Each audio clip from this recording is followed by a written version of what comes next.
Chioggia.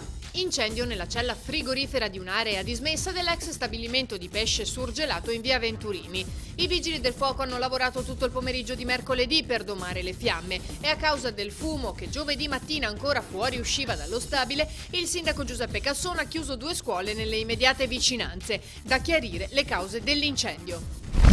Dopo una serie di indagini, i carabinieri hanno posto i sigilli a un centro massaggi gestito da cinesi, poco distante dalla chiesa. Arrestata la maîtresse che dovrà rispondere di sfruttamento della prostituzione continuato.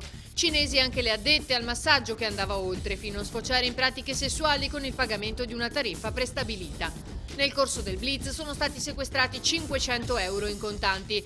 Si parla di 10 o 12 clienti al giorno che pagavano fra i 70 e i 100 euro a prestazione, 30 era il sovrapprezzo per il lieto fine. Nella struttura le massaggiatrici vivevano anche. All'interno c'erano vari giocattoli erotici e un libro mastro dove la maîtresse annotava i nomi dei clienti e gli introiti.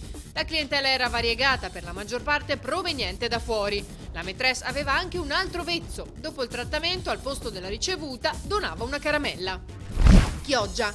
Nella notte un equipaggio delle Fiamme Gialle ha intercettato nella laguna di Lusenzo un'imbarcazione con 3 persone a bordo. Alla vista delle forze dell'ordine il conducente ha accelerato facendo scaturire un inseguimento folle tra barche ormeggiate, bricole e canali stretti, finché si sono schiantati contro un ponte. Uno dei 3, 35enne clodiense, è dovuto andare all'ospedale. Per gli altri è andata anche peggio. Un 43enne è stato arrestato per resistenza pubblico ufficiale, un 46enne denunciato.